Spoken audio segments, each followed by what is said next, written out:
Call in number 601-948-5950. We got our co-host here, Miss Angelique. How you doing, Angelique? Hey, everybody. Hey, Dekeither. We got Brother Jarvis Dodge here, who's going to be talking about some exciting things going on at the ACLU and then give a wrap-up of the legislative session that just passed. So sit back, relax, and enjoy. All of our first-time viewers, go ahead and hit the heart button. Hit the like button. All of our returning viewers, go ahead and hit the heart button. We appreciate y'all for allowing us this platform. So as soon as they bring us aboard, we're going to be live on the radio as well. We're presently going live on Facebook, Twitter, YouTube, and a new one, Twitch. Oh, I never heard of that. I ain't never heard of Twitch neither, but we twitching. We are twitching. I hope everybody's staying safe from the coronavirus out there. Make sure you wear your mask, all that. I got my coins journal. We're going to talk about that too. Good evening, everyone. Welcome to Revive Mississippi. We appreciate your time. We appreciate your talents. We appreciate your steadfastness over the last 7.5 years every Wednesday night. We're live in the studio today. We got our co-host, Miss Angelique Lee. How you doing, Angelique? I'm great, Dekeither. How's everybody doing? Everybody doing well. Good. And for those who are not doing well, we're going to keep you in our prayers. Everybody who's going through condolences. We're still living in the shadow and memory of Mr. James Charles Evers, Mr. John Lewis, C.T. Vivian, and the list goes on and on. And even those who are going through bereavement when it comes to coronavirus and several other issues right now. Ladies and gentlemen, please stay safe. Keep your children safe. Some are in school, some are virtual, and some are just in limbo. Please make sure you take care of yourselves. Make sure you take care of your families, because in times like this, family is important. And reach out to them. Let everybody know that you appreciate and love them. And for those of you just going through regular hospitalization, I mean, the hospital process has totally changed. And we're going to have to make sure we take care of each other. We got folks being shipped over to different states for hospital care. It's very important that you take care of yourself. Very, very important that you take care of yourself. Yeah, Brandon, I see Miss Brandon here. I got my coins journal. We're going to talk about this coins journal in a minute. Ladies and gentlemen, just take care of yourself out there, because in times like this, all we have is each other. And let's make sure we make good decisions. We're going to start the show off by recognizing our sponsors. Our first sponsor is Micheal Jordan Transportation Service. Micheal Jordan Transportation Service is an awesome Jackson-based business that covers all over the state of Mississippi. He's been in business for several years, doing good things inside the community here. You can go to mjstransportation1.com. If you're looking for an employment opportunity, they are now seeking to employ 20 new drivers. It was 20 new drivers because of the growth and expansion of their business and their services. They're looking for mature drivers that can work with senior citizens, that can work with people who are developmentally and physically challenged. So go to mjstransportation1.com. Also, mynonijuice.com. Noni Juice is a wonderful way to boost your immune system. You can go to mynonijuice.com, check out all the different services that they offer, all the different products that they offer. I like it because y'all know I've had several health challenges. I take my little 2 shots a day, one in the morning, one in the evening. It always even me out. I appreciate my good friend Sherry Jones for introducing me to Noni Juice several years ago. And it's definitely even out my life. Also, Coins Journal. Last week, we talked about the Coins Journal. I went immediately, ordered mine. I'm going to give a full review of this. I've got some scratch paper so far. I didn't want to write it in. I went through and got me a notebook. And I just wrote in the notebook and then transfer everything to this document. So I appreciate everybody for all the attention we had last week. Appreciate Ms. Brenda Harrington for allowing us to, hear about this. This is going to save generations, just as one book. And I hope that it can do the same thing for you and your family as it has done for others, and it will do for me as we go through this process. So, ladies and gentlemen, first and foremost, we got Mr. Oh, she said right on it. Well, I'm going to buy another book. So when I write the final draft, I'm doing a rough draft first, and then I'm going to transfer it to the book. That's how serious I got it in the book. I'm going to use it, but I'm going to do a rough draft first. And then when I transfer it to the book, it's going to be like I'm chiseling those words in stone. And ladies and gentlemen, we got Mr. Jarvis Deutsch. He is the newly appointed head of the ACLU of Mississippi. Welcome to the show, Mr. Deutsch. Hey, DeKeitha, how you doing? Hi, Angelique. Good. Hey, Jarvis. It's so good to see you. Good to see you too. I'm really gonna miss you, Jarvis, down there at the Capitol. I'm sure I'll find my way down there some, so you'll see me around. But Congratulations on your new role as executive director of the ACLU of Mississippi. Thank you. I appreciate it. So I appreciate you for offering yourself up for public service over the years, Mr. Deutsch, because public service is not easy. And to offer yourself up, your time, your talents, your resources, you and your lovely wife were always at town hall meetings and community activities. But more importantly, you were pushing substantive things in your time as a legislator. And we want you first, thanks for coming on the show today. And just talk a little bit about where we ended up in our legislative year this year. Yeah, and I appreciate that. And my wife reminds me all the time about what we sacrificed to try to get involved, and it's definitely worth it. But it is, people think this is easy to do, but it's a big sacrifice when you take on some of these jobs. So I appreciate that. This session was particularly strange because of the virus and the time we took off, the conflict between the speaker and the governor, and everything that came with that, the COVID money that came to the state. I think the budget overall was not as bad as we feared. It wasn't a dramatic cut. The cuts in 2016 were actually worse. But we were able to do a few good things. Substantive wise, I was really happy that we were able to get some airship policy change in the state this year. And your dad was very involved in that and getting the Uniform Partition Act passed, which is going to allow a lot of Black families that haven't had wills, and you have a lot of air property where some people got hundreds of heirs, and you can't monetize that property and land because you can't get a USDA loan because there's so many heirs. This change will allow people to have another platform where they can access and get their, the property in proper order so they can access money and actually monetize their land. We were able to get some investments in our community health centers to do some disparity work, and the governor vetoed that. It was a $6 million project for an existing program, and what was good about it is COVID money that has to be spent by the end of December.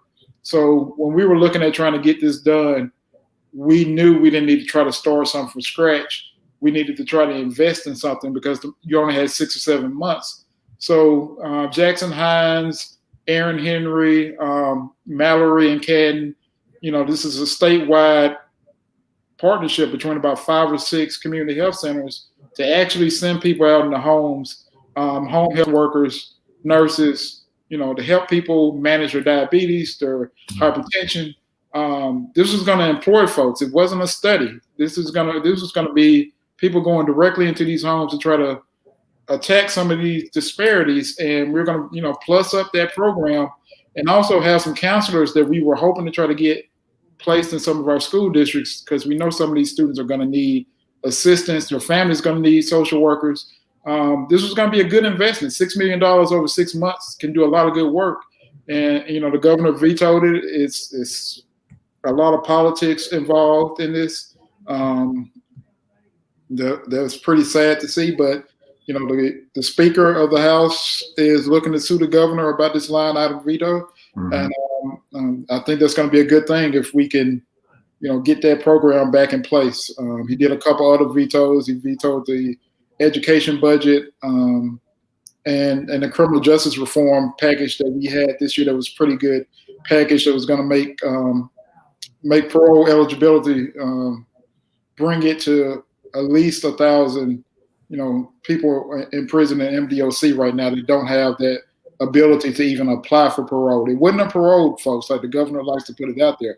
It would have gave them the ability to even apply for parole. Mm-hmm. So we were inches away on several substantive measures that could move Mississippi forward.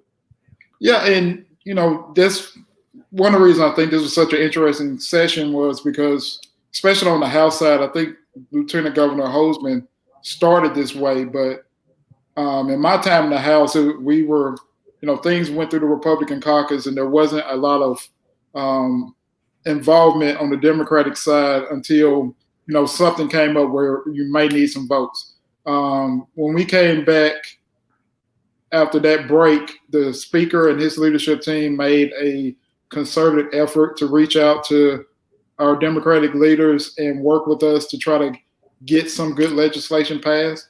So they worked with us to make sure we got money for small businesses, minority businesses. The Speaker was, he was very gracious in recognizing that the disparities in the outcomes with COVID, and they were committed to doing something. We wish we could have did more, and what we ended up getting got vetoed, but they were along the process, and this was a hard lift to get that money.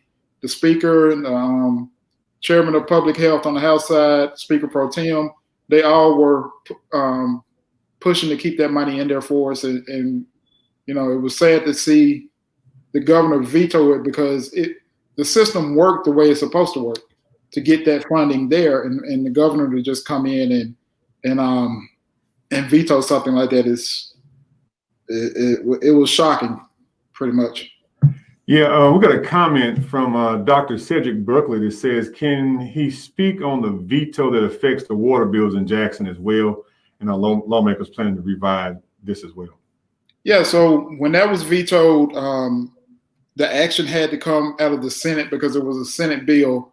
There wasn't, and just with a lot of these bills, there's not the appetite on the Senate side to override this veto of the governor. The governor still has a good relationship with a lot of Republican senators. That relationship doesn't exist on the House side with Republicans. So one of the things that I talked with the Speaker and the Speaker Pro Tem with and some of our colleagues from Jackson was we have, under the rules we adopted because of COVID, we're allowed to bring up COVID-related legislation anytime. The rules are suspended on it. There's no deadline on that.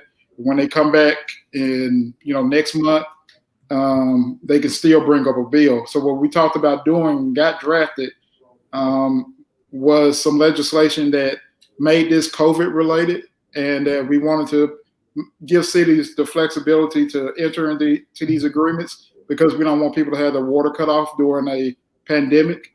So we worded it that way to make sure it could, bypass the rules and come up and apply to any city. And the Speaker and everybody was good with it, but we just ran out of time. And I'm sure that's something that's going to be talked about when we go back between now and October with the Hinds County delegation and the leadership, the Democratic leadership on the House side. And I think I've talked with David Blunt and Sally Norwood about it. I know they talked with Senator Horn as well. That's going to be an easier lift than trying to get a veto override. So when it comes to helping deal with these issues, I've had a good relationship with Speaker Gunn over the years. We got to see a capital improvement district pass and a couple other issues, and he seems amenable in the times I've worked with him on different issues. It seems as though that through this tragedy, working together just makes sense.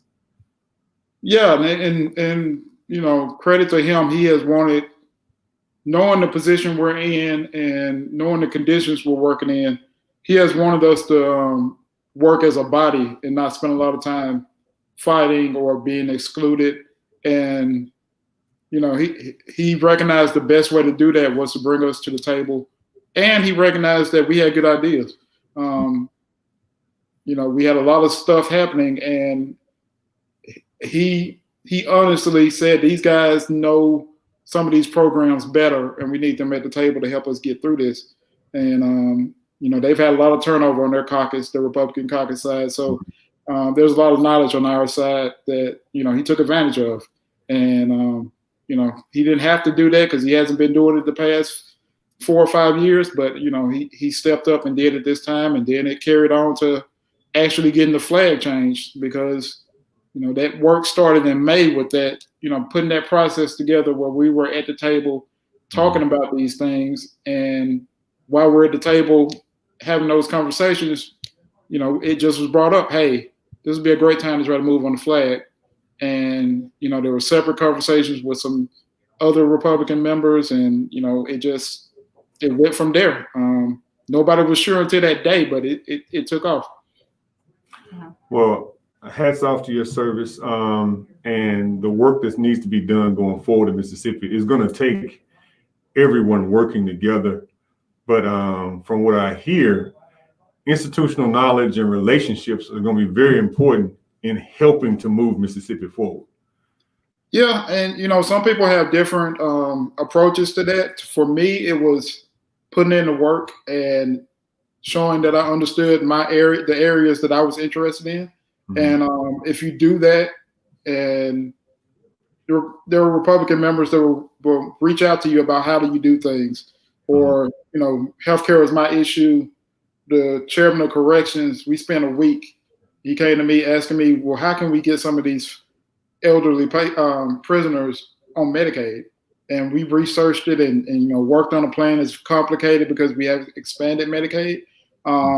We weren't able to get it done, but that's something that's on the table eventually for saving the state money and actually getting some of these people that are in prison better health care. Healthcare is a thick issue, and it's going to take us, working together, sharing ideas, but more importantly, doing the research. What I've learned as being a legislator at the city level is the more you research and plan, that little window you have when the meeting's going on or in the community room, that's just, a small sliver of the time investment necessary to write legislation and move things forward. So thank you for your research ability and all that. Talk us a little bit about where you are now and going forward in your new role at the ACLU. So we've got the good thing about ACLU is you come in, there are 54 other executive directors. So you come in with a lot of support from your national office. You're not just thrown in trying to figure it out yourself here in Jackson. There are actually new EDs that are going through the same thing. There's a new one in Alabama. So we're going through the same process of trying to learn budgeting that comes down from our national office and, building basically a strategic plan for how we want to approach things over the next 5 years. And we're doing that while trying to take on issues like criminal justice reform and voting rights. We're going to be active in trying to make sure that people can vote absentee more in November, and people are not going to put their health at risk to try to just exercise their right to vote. And we're going to try to make sure that the new law that was passed is interpreted as broadly as possible to allow, hopefully anybody in the state to vote absentee under this COVID emergency. That's what we're going to be pushing for. So we've got a lot of things that are active, but we also have to, start planning for the future and be more strategic, not necessarily strategic, but goal-oriented in what we do. We can't just jump to whatever issue pops up. We've got to, be mindful and have a solid plan as we go forward. So you alluded a little bit about a possible or potential special session. When do you think that may happen if it does happen? So it's two things going on. The governor can call us back in for a special session, which he seems like he doesn't. I keep saying us. The governor can call the legislature back in for a special session because there are a lot of things that are up in the air. There's not a budget for DMR. But the resolution we passed in May allows for the speaker and the lieutenant governor to get together and call the legislature back anytime up until October 7th. And that's not normal, but they put it in there so they could come back if any money came from the feds if anything COVID related came up that needed to be addressed. And, bluntly, they didn't trust the governor and they wanted the ability to come back and not, if divide the money up. if they couldn't come back and say $100 million comes in this new stimulus plan to the state, the governor wouldn't call us back and he just spent it before January. So that's one of the reasons they wanted that authority to come back. So either he's going to call us back soon, call legislature back soon. I'm not a member anymore. I gotta get used to that. He's going to call the legislature back soon, or the speaker and lieutenant governor will probably after Labor Day, I'm thinking, from what I've heard, call folks back to address some of those issues. So there's an issue, and I should have sent it over to you prior to this interview, but we introduced a measure at the last city council meeting, a local piece of legislation that will ban the use of facial recognition technology by our police department. That's the issue that ACLU took a position on in a couple of other states. And we'll be leaning on, I don't know if you're familiar with that issue, but it's because people of color and women aren't recognized as well, because most of the folks who program this technology are programming it for people of lighter skinned and other races. And so mistaken identity rate and all that. Are you familiar with this issue? Yeah, I mean, I think, the way you can look at it is like a false positive, basically, with a lot of people of color with the being recognized, being observed through these different systems. And that is a big problem and a big concern with some of this technology that's going in place, and particularly through the protests that have been going on. Apparently, the Trump administration has been using this type of software to try to identify people that are protesting and people they say are taking down statues and stuff like that. So yeah, it's a major concern. I have not looked at that legislation you're talking about, but going that far, you need to get it right if you're going to have something that intrusive. And if right now it's not right, it's not doing what it's supposed to do, because it's not. It's basically biased against Black people. And it's just built in to be biased. And if you know that going in, you got to put a lot of guardrails into it before you implement it. One of your previous colleagues just chimed in, Hey, John. Representative John Faulkner. He's always been a good friend, always been a great legislator. Yeah. And we appreciate him for his service as well. But yeah, we introduced that legislation because of those vulnerabilities that we identified. And I don't trust the Department of Justice, and even, to a degree, some areas inside the city of Jackson with that much technology intrusion inside of people's privacy. Being able to put somebody's picture in this thing and track them all over town, continually. Yeah. And that's the biggest thing. If you don't have trust in your government, that can't work, because you're just going to have so many problems if you don't trust your government to do the right thing. And, obviously from what we're seeing nationally, you understand why people don't trust the government to have that much power and ability to observe you constantly like they do right now. We're going to flip a little bit to the ACLU website. We're going to pull it up here. If folks go here, can you navigate them through the website, and how do they, participate, look up issues, or donate? Yeah, so you can get sign up for our contact list right there with the email address. We're going to update that a bit going forward and try to update those communications in that database so we can easily understand who we're talking to and send people information that's relevant to them, relevant based on where they live or what their interest is. You can see the issues that we have with criminal justice reform, education opportunities. One of the things that I have been talking with former colleagues in the legislature and some education advocates is the issue about equity in education that comes up with distance learning, and whether or not all school districts have the ability to provide those services to their students, Right. you know, depending on whether or not they have tablets or computers or even internet access. And that's an equity issue and something that we have to look at and make sure the state is doing its part if we're going to be relying on distance learning the way we are. And we definitely take donations. Since I've been in, I've seen checks for like $5 to $10. So we appreciate any support. We're gonna, you know, as we go forward, our plan is to start doing more organizing and putting together chapters on campuses at Jackson State, Millsaps, Ole Miss, Valley, Alcorn. You know, having more student chapters and having, you know, local chapters in different communities where even if it's just an advisory committee in the Mississippi Delta. We're going to be looking forward to that and making sure that we have more community impact, more community input and buy-in with our organization. That's so good, Jarvis.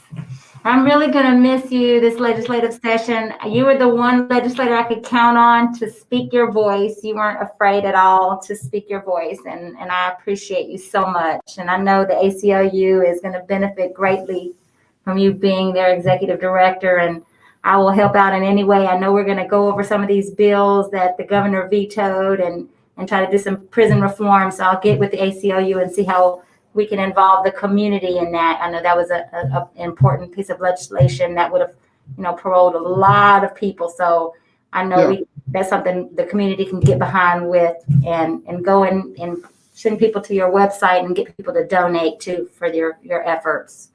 I appreciate that. And we're definitely going to be continuing to work on that and voting rights over the next few weeks, definitely.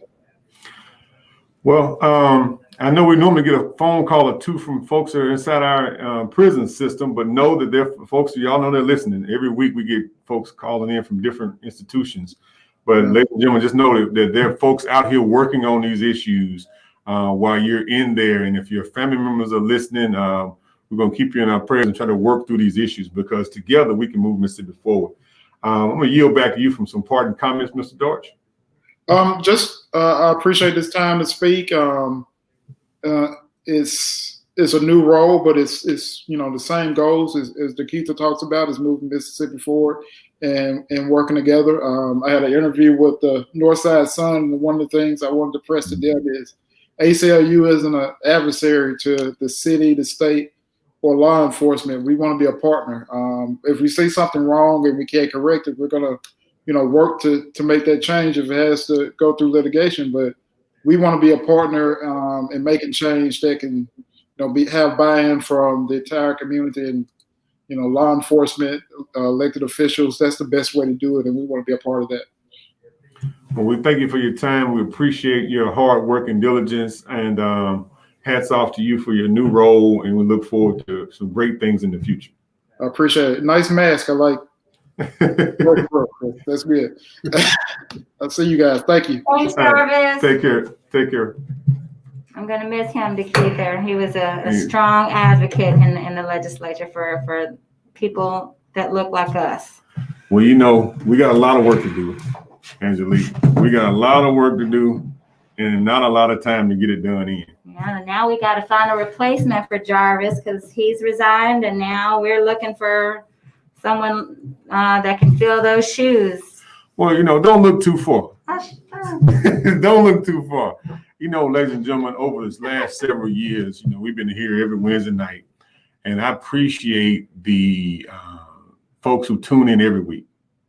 I mean, when I say I have had preachers and pastors who changed their Bible study time till 7:15 so that they can sit in the car and digest and participate in the information we put forward. I got a brother that says he makes sure he pulls in and he sits in his car in the driveway until 7 on Wednesdays. And his wife was wondering, what are you doing out there? And you just do it on Wednesdays. I'm in the house, I'm in the car listening to Keep the Stamps. Right. You know, so I just appreciate everybody over the years for even allowing us to have this platform. I appreciate Mr. James Charles Evers and Wanda Evers for allowing me to be here, and those folks who stepped aside because they didn't have to do it. I didn't have a whole lot of money over the years, but people have chipped in. And hey, Janae, make sure you give me a call. But I appreciate everybody who chipped in over the years that allow us to even be here, because we've been working hard over several years, and 90.1 and this listening audience has allowed us to get some substantive things done over the last 7 years. And I probably got about a dozen calls a day. A day. Right. I probably got about a dozen calls a day over the last 3 weeks since folks got the news about former Representative Deutsch stepping down to be the head of the ACLU. And so we prayed about it, thought about it. We're going to have an announcement in the next couple of days, but I just want to let the family who's listening know that we stepped forward to put our name in the hat to offer ourselves up for service again as a candidate in the District 66 special election on September 22nd to fill the vacated seat of former Representative Deutsch. It's going to be a special election. Everybody has to run as an independent, and hats off to those who are in the race, offering themselves up for service. But we're just asking the people to take a look at our body of work. Years ago, we got a part of this process. All the way back when I was in the 6th grade, Angelique, I got a part of a group called Youth Legislature. And every year we go to the Capitol and fill in those seats. So I did Youth Legislature from the 6th grade to the 12th grade. Planted the seeds. And, and hats off to my history teacher in Forest Hill High School. She's now the election commissioner, Commissioner Horton, my history teacher. And she was our chaperone. And she tried to reel us in, but I got excited about the legislative process at an early age. We wrote laws, and there's several laws that came from youth legislature that's now real laws. Like the little white line on the side of the road, that was a youth legislature. Oh, I love that. There's several other laws out there that were written in the youth level that got introduced in the State House and then went on to become laws signed by the governor. And so that's planted the seed of being a legislator. I know for over the last probably 4 years, folks been asking me to run for mayor. And I really got a heart for writing policy, in the policy realm. And so, what really tipped my hat to even do this? I talked to one of my mentors, and they said, well, look at, folks ask me to run for mayor all the time. And if I had an ego, Angelique, I'd already be running for mayor if I had an ego. And he said, well, look at George Flaggs. George Flaggs went to the legislature, developed relationships all around the state with state leaders. And then when he got to the point where he felt the relationships were in order, then he was able to come back, be the mayor, and bring resources and relationships to move his city forward. And I thought about that. And that mixed with, with prayer, talking to my family, it really made me say that this was a comfortable move in my progression, because I ain't moving, I ain't packing up, going nowhere. I'm still gonna be right here every Wednesday night, and I'm still gonna be here. I'm only 43 years old, and so in this process, we're just asking for folks to first pray for us, because we know full well how campaigns become. We've been in enough of them. Yeah, they're going to get dirty. But We've been in enough campaigns over the years. First off, pray for us. Anybody that offers themselves up to be even viewed in public service, pray for them. And also we're asking for you to give us your support. All the folks we done help, we just ask you to help us a little bit.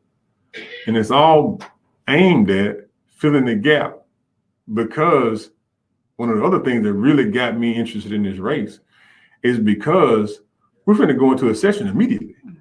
This is not a normal workup process. He says they're going to have a special session before October the 7th. Yeah. This election is on September 22nd. Yeah. So that means you got less than 2 weeks Get you in. to be ready. And we've had several, relationships over the years, getting bills passed. One of the legislators that reached out to me when they found out I was in the race. He was like, "I thought you were a lobbyist. You're the capital more than most lobbyists are, because that, first off, that's where the power is, and that's where the money is. You know, so." Hey, Tamika. Hey, how you So doing? for everybody that is just tuning in, DeKeither Stamps is running for House District 66, House of Representatives. The special election is September 22nd. We need all hands on deck for this one. We need a person that looks like us to represent this district. We appreciate it, Angelique. Call back in, brother. I know you called in from Greenwood. There you go. Let me see if I can get it this time. Hello, caller. Welcome to the show. Hey, Steve, how you doing? I'm doing well, brother. How you doing? Good, man. You know this is, you know where I'm calling from, right? I know, man. Don't say where you're calling from, but I'm gonna let the listening audience know you're calling from one of our correctional institutions. Yeah, listen, man. I'm gonna go tell you. Rankin County over here, man, they ain't got this stuff over here, man. That COVID-19. Mm-hmm. Man, they stuff final maintenance over here in Rankin County, man. Man, somebody needs to change some bills. I don't want to die in prison. Well, I don't want you to die in prison either, brother. Man, the government needs to do something about the bills. That's why we need that special session. He needs to change that bill 21-23. 21-23. 21-23, change that. Well, brother, we're gonna keep plugging on that issue and several more issues. You know, stay safe in there first. Stay strong. Keep the faith and believe that tomorrow will be a better day. All I gotta do, man, keep my eyes on the prize, man. That's all. We working on it on our end. That's right, brother. We appreciate you for calling in, man. All right, appreciate that. Take care. Miss Tamika says, That's right. the election is right around the corner. He's ready and has a proven track record of caring about the community, underserved, and his constituents. That is so true. And I stand behind DeKeither. I know he would be a great person in the legislature. He stands behind public education, healthcare for all, and infrastructure. I mean, these are things he's proven over his tenure at city council. So I believe in you. I believe in you, Stamps. Well, I appreciate you. I appreciate you, dear. And all of those. And first off, thanks for the initial support we received. But if we haven't talked to you, we're reaching out to you today. Just ask for your prayers and your support and your endorsement in this endeavor, because there's some very critical issues facing not just Mississippi, but Hinds County and District 66 in Jackson, Mississippi, and rural Hinds County, both pieces of it. You know, my background is, for those who don't know me, I was born here in Jackson. I later moved down to Crystal Springs for a few years, and then I moved back to Jackson for a few years, and then I actually went to school down in Mixon for 2 years in Utica, back when it was Mixon, before it was Utica Elementary School, and then we moved around a little bit. But so I got ties all throughout the district, not just in Jackson, even though like recently people know me from living in Jackson, but I farm and I went to school down in Mixon. So I got a lot of ties, you know, going down Highway 18 and back across 27 and up 55, been the triangle of my life. And so that's been the journey we've been on. And I really appreciate everybody for their initial support. And let's continue to walk through this process, and because the election is right around the corner.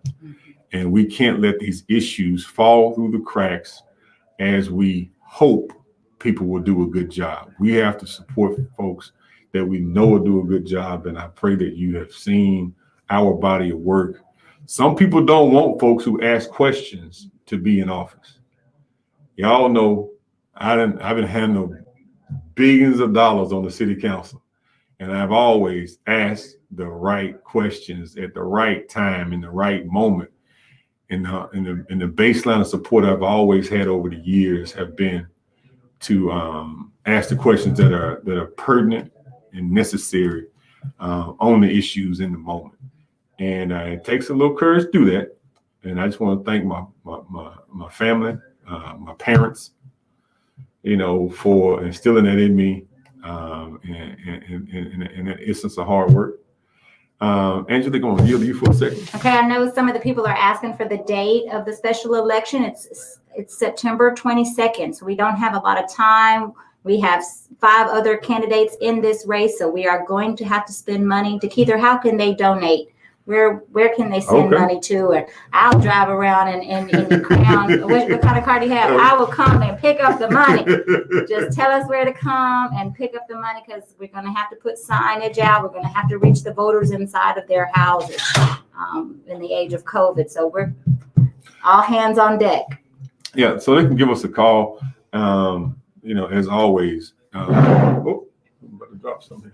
They can give us a call as always, but we have several things already set up. We got a website you can go to, thekeitherstamps.com. But more importantly, you can go, just give us a call. Our number hadn't changed. And our campaign number is still the same phone number that we've always had. It's 769-208-3716. That's 769-208-3716. Or you can drop us a letter in the mail. You can send it to Friends of the Keither Stamps, 4542 Robinson Road, number 59304, Jackson, Mississippi, 39284. That's 4542 Robinson Road, number 59304, Jackson, Mississippi, 39284. And I just want to say, with us coming back into this special election, we need someone experienced to come in and start voting on these issues that the governor vetoed, and some of this pandemic money that goes to universities and public education. So we need someone that is poised and ready the day that he takes office, and that's Keither. How you doing, caller? Welcome to the show. What's your question or comment? And I agree with you 100%. Would you let us know when folks will be able to vote for you, Mr. Stamps, and also your co-host? Would you give her a name? I know she's involved in some organization, but I'm not sure what organization she's involved in. That'd be great. Thank you. Well, my name is Angelique. I'm an education advocate, but I also lobby for the public universities of Mississippi, all of the public in Jackson State, Alcorn, Ole Miss. So I'm heavily involved in education and the legislature. Okay. Do you have a contact number that Yes, someone can call you? I do. It's 601-573-7860. Okay, 601-573-7860. Yes, ma'am. And I agree with you all about we do need folks that are willing to speak up and be the voice for us. And we do appreciate it. I know for a fact, Mr. Stamps, what you always have done and what you continue to do for the community. And I appreciate you and I support you 100%. Thank you so much. Thank you very much, ma'am. God bless. Okay. Again, ladies and gentlemen, the calling number is 601-948-5950. The issue that we're pushing now is first and foremost is to make sure that Hinds County's delegation does not slip when it comes to institutional knowledge and relationships going forward. Several of the bills that move, not just Jackson, not just Hinds County, but Mississippi forward, All of Mississippi got vetoed by inches. And we're trying to be that voice to add a little more capacity to articulate these issues in such a way that hopefully push them across the finish line. Hello, caller. Welcome to the show. What's your question or comment? Mr. Sam, this is Colonel Brown out of Edwards, Mississippi. How you doing? Hey, Colonel Brown. All right. But what are you running for? I didn't know you were running for that. We're running for House of Representatives, District 66. It's going to be a special election on September 22nd. Okay. What area is that cover? That area covers South Jackson, and then it goes down along Highway 18 to Utica and across over to the to 55 to Terry and back up to Jackson. So it's kind of like if you go down Highway 18, go to Utica, go down to 27, and come back around to 55 and come back north, back up across the backside of Byron. Okay, well, I can't vote for you, but if I did, I would. Well, tell 10 people. Well, you know somebody. And donate. I know somebody. Exactly. You I will tell them. you know somebody, and we appreciate you for your support, sir. You sound like you're driving, so make sure you drive safe now. And thank you for I'm calling. going to do that. All right, take care. Mm-hmm. All right.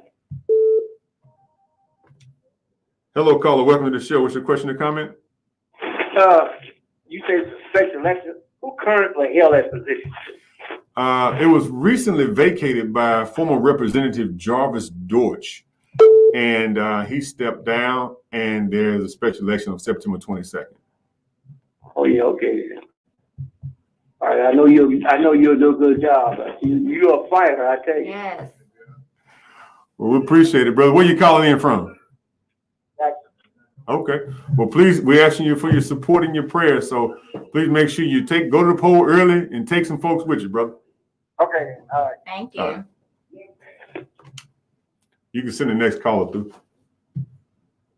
We've been a lot of buzz, DeKeither. And you know, special elections, a lot of people don't usually come out and vote. So we need to make sure that everyone that does come out to vote is voting for DeKeither stamps. Yep. And I got a question about Cash App. Yes, I'm gonna put that Cash App in there. Yes, thank you. Yeah. Stamps already. Yep, there it is right there.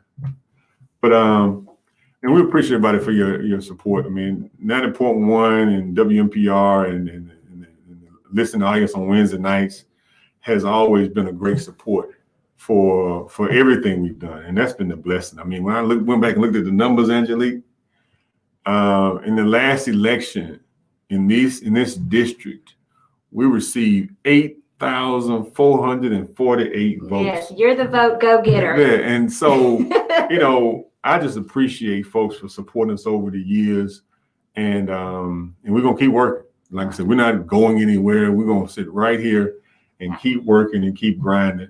And you're a vote, DeKeither, that nobody has to worry about. You're going to vote the way we want you to vote. We don't have to worry if you're going to teeter-totter on our issues. We know you're going to go in there, build those relationships, and make things happen for your district. You know, my lifeblood goes down Highway 18. Yeah, what'd you say? You got 9 family members in that, you know? Well, so in my neighborhood, we own 9 houses. That's in my neighborhood. Right. But when I say the big chunk of my heart is going down Highway 18 across 27 to Crystal Springs and back up to Jackson, that touches, when I say the majority of everything I've ever done my whole life, you know, is traveling those same roads. And I just got a heart for moving this thing forward and work with everybody. I mean, I work with whoever wants to work. I don't spend a lot of time talking to the folks who we're offering one of our buses. Hey, Mr. Michael Jordan, he said he's gonna offer one of his buses. We appreciate you, brother Jordan. And I gotta call you back, brother. I've been on the lawnmower all day long cutting grass. But I'm gonna give you a call back later on this evening. Thank you. Hey, thank you, brother. And you know, we're vulnerable. And these special elections lead us to the point where we're vulnerable. And that was one of the other reasons we decided to jump in this thing, because we were still tired. Right. They don't have to declare their party, right? But we're hearing a Republican is running in this race, and so it's critical we get out and vote. You know, in the last special election we had here in the city for Representative Crudup, only 500 people came out to vote. Mm-hmm. So he won with 300 votes. You know, that's like a neighborhood. Mm-hmm.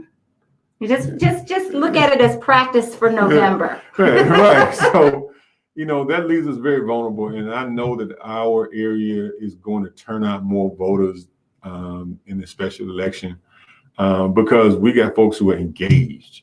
And when you engage, you show up every time there is a time to choose your representation.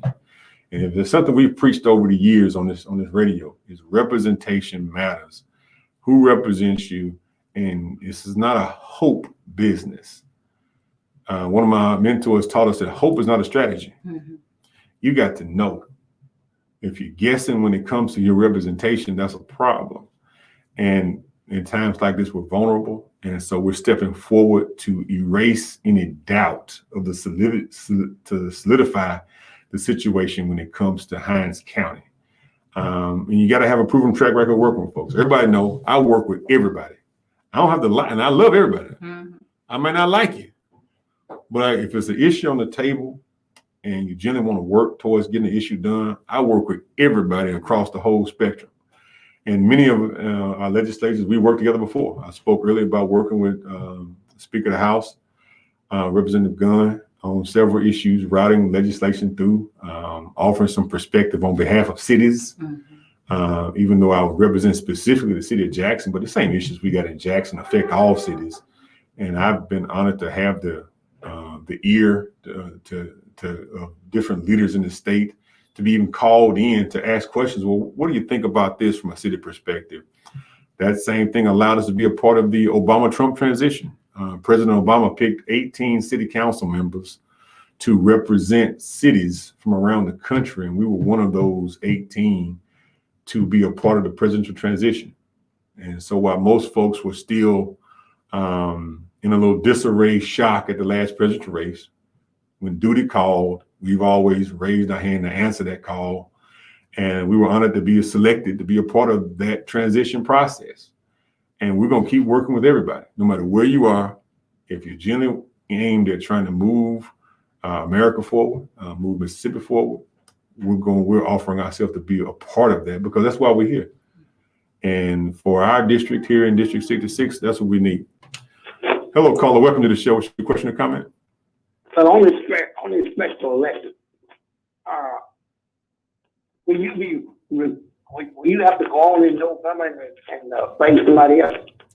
No, sir. On this special election, whoever gets the most votes will win. And as soon as the election is certified, they will be sworn in about maybe 5 to 10 days later. So by October the 1st, there'll be somebody sworn in, unless there's a runoff. Yeah, So you don't have to worry about November. no, he'll just fulfill the term of the resigned legislator Jarvis Dortch. So he'll have 3 years left of his term. Okay. Thank you, brother. And so, Angelique, I'm gonna yield to you. You got a lot of stuff on your mind. I'm so excited, Dekeither. We've been talking about this. I know I was one of the ones that called you and said, "Come on, Dekeither, what are we gonna do?" And you were like, "Where is this coming from?" And I'm telling you, it's been a buzz ever since he announced his resignation. So, one of my things is making sure we get the right legislators in the Mississippi State Legislature, and that's why I'm so excited about you, Dekeither. I know you'll do great.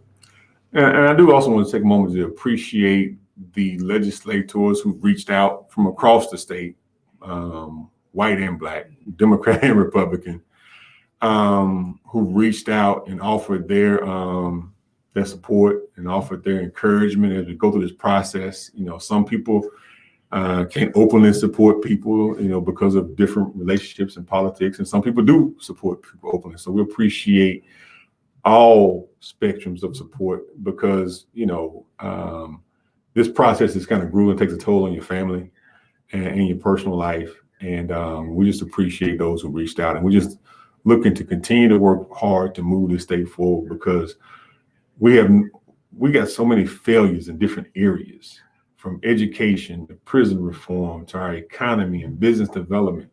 And we have to clear the fog a little bit and move away from some of the more emotional issues to tackle some of these substantive issues, because if you're heated, mad, and arguing all the time, you can't get stuff done. And it's going to take folks working together to get some things done so we can move the state forward. So we're offering ourselves up, and we're asking everybody for your prayers, your support, and your vote on September 22nd. In the special election for House of Representatives District 66. That's South Jackson, half of Terry or Utica, in the Hinds County area back towards Raymond. So definitely, if you're in those areas, we appreciate your support for Dekeither Stamps on September 22nd. Yard signs are coming soon. If you want one, please give us a call. What's the number again, Dekeither, where they can call to volunteer, to pick up a sign? Yeah, you can give us a call at 769-208-3716. That's 769-208-3716. And as always, ladies and gentlemen, we always end our show the same way. We've been here 7.5 years now, saying the same thing. And we've had so much up and down, and so much, what's a good word, Angelique? So much trials and tribulations. Right. We've had so many different issues come up. But when we say never let anybody put you in a position where you don't love your own people, because when you do, You're part of the very oppression we're trying to lift ourselves out of. We mean it. I don't even know where it came from, Angelique. Yeah. I don't know where that came from, but it came together and it's kind of stuck over the years. But when we are in these positions and we allow ourselves to hate each other, you can not like somebody, but when you get yourself in a position where you hate each other, you can't work together, you can't get things done, and you can't communicate. And that's where we are in several places inside of our communities, inside of our leadership. We got to take a step back, take a deep breath, and remember why we're all here. We're here to move things forward. We're here to help each other out, and we're here to set an example. So when our children take these spots of community leadership, they say, you know what? They can move forward. But we're setting an example for the young people in the next generation to follow as we move this thing forward. So no matter if you're in public office, if you're in leadership of your church, if you're in leadership of your house, a lot of times, a lot of folks blame children. The children are out of control. The children are just a reflection of us. They're going to reflect what we do, how we do. If we can manage our emotions, they manage their emotions. Let's teach them how to manage emotions by how we communicate, how we deal with each other, how we deal with conflict. That's one of the major things that everybody can do. Now, a lot of things is outside of our resource ability, Right. but everybody can deal with each other with love and respect. And that's what we're asking y'all to do. We appreciate y'all, ladies and gentlemen. Give me that book. Make sure you pick up your coins journal. Go to the website, order your coins journal. Go to Brandon Harrington's Facebook page, and we're about to tune out. So we're about to sign off, ladies and gentlemen. So remember, I love y'all. God bless, and we'll see y'all next week. Same bad time, same bad channel. 66. Vote for Dekeither. I love y'all. God bless and Godspeed.